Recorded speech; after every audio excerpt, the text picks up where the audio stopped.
I knew the moment he said it, the wedding was already dead. His voice didn't shake, mine didn't either. "Think about it," he said, like he was offering me mercy instead of an ultimatum.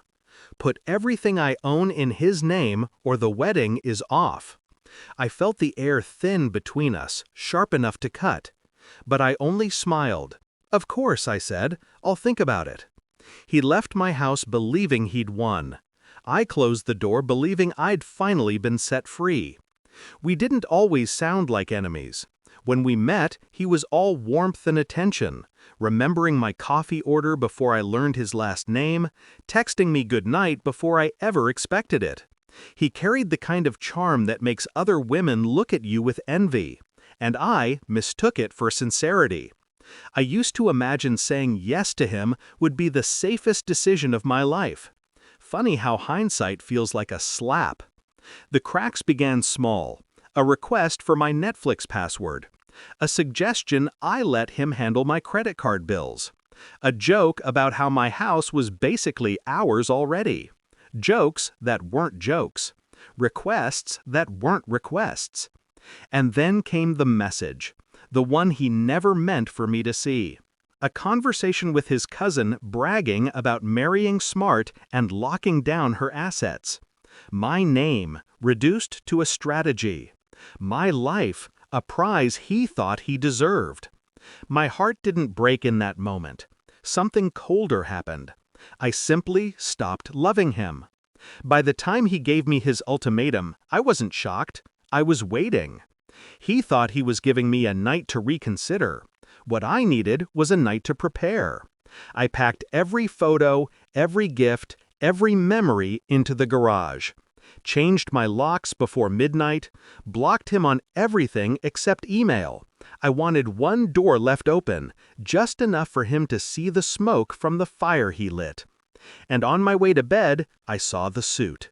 His precious, hand-tailored wedding suit hanging in my closet like a promise. I didn't throw it away. Trash felt too generous. I donated it to a charity shop before sunrise. The next day was his fitting. I didn't have to be there. My revenge didn't require my presence.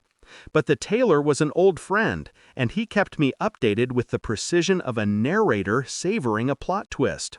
He told me my ex arrived with the confidence of a man stepping onto a throne, right up until he saw a stranger standing on the fitting platform wearing his jacket. A man who'd bought it that morning for $16. My ex demanded answers. The stranger laughed. The tailor shrugged. And I imagine that was the moment the truth finally melted into his bones. He called me 32 times. Then emailed. "What did you do? We need to talk. This isn't funny. I still love you. You're overreacting. I can forgive you if you stop this." That one made me smile. I waited until evening before I replied. I didn't apologize. I didn't explain. I didn't offer softness he no longer deserved. I wrote one sentence.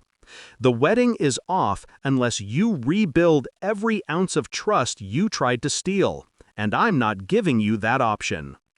I pictured him reading it, realizing how thoroughly he'd lost. Then I attached a photo, the new locks, the empty closet, the donation receipt. Closure, delivered like a final nail. My favorite part wasn't the chaos. It was the quiet afterward. My house felt lighter. So did I. People talk about betrayal like it shatters you, but sometimes it clears you, strips away illusions you didn't know you were hiding behind. He wanted my house, my car, my savings. He thought ownership was love. But love, real love, is trust. And he never had mine. He tried to take everything from me. What he didn't expect was that I'd give him nothing. Not even the dignity of a confrontation. Just the sight of another man in his wedding suit.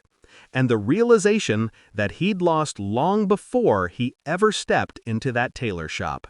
Revenge, I've learned, isn't loud. It's precise. And mine fit perfectly.